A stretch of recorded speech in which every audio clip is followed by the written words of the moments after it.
Hello ma'am. Ko ngasi di acham point charake hawai thongboin charake ate kishu yaude merames ko haidi alu tawraga metpa amaga hawai tawraga charake ngasi di kaigin har kan ko haidi ai video se sum namning de bu ko ai atu tar se video se namsan da bile di aigi ke haini nungai re bu ko ichinaw sing su adunane namda di yarabane ba ai namning dre ba ko haidi ngarang na ngarang khangbra haidi khobok se nongalakpada leigidreba ko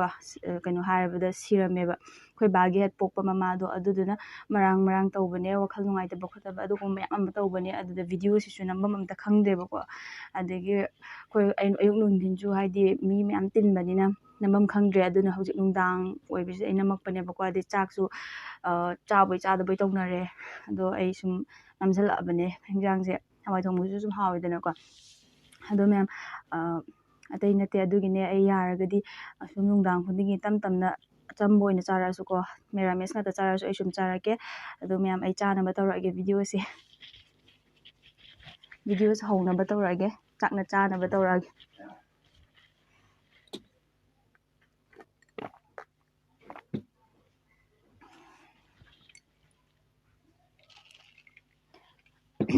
kuina nam video se sum nam san da bi lere de ko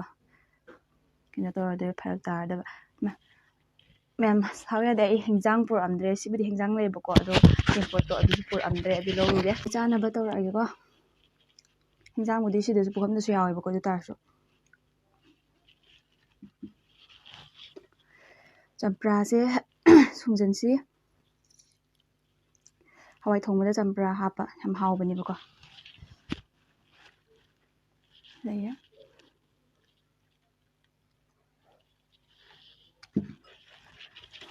morok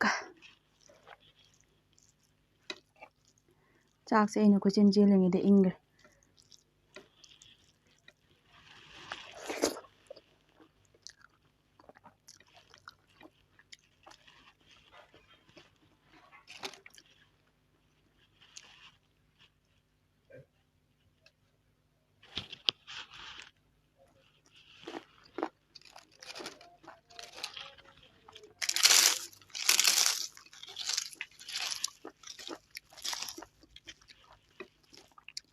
hawai su hawa hadi hingjang ate cha ya dram ni yai merames ti yai ko ate ya dam da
aduna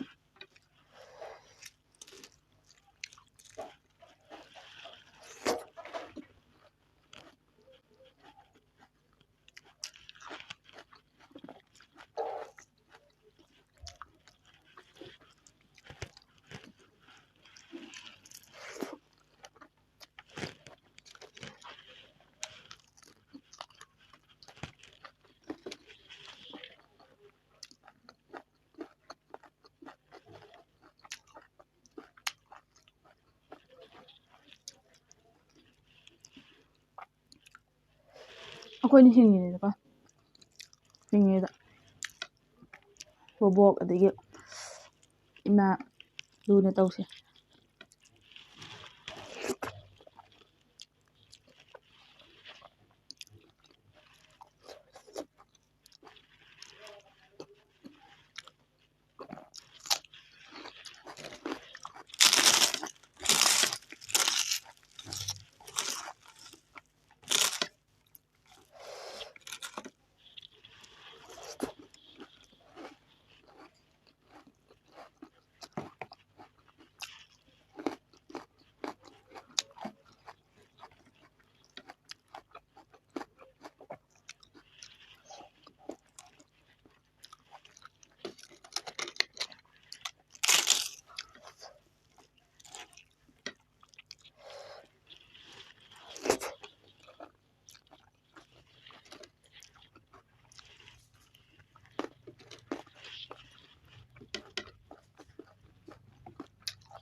mi khran hai cái này coi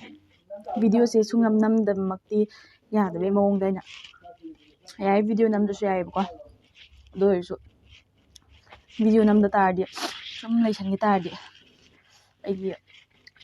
viewers sing do mang gi ni ba ko dagi ai khar khar li ngam mi se yeng bi re ba odo yeng bi de ba to no myam ai yara kan dai video sum nam gap sorat gumba ko loira ga budi sum makha ta nam yar ni ba sorat loi dri bawdi hingjang se sabam to kom khang de bi sum sar ni ba ko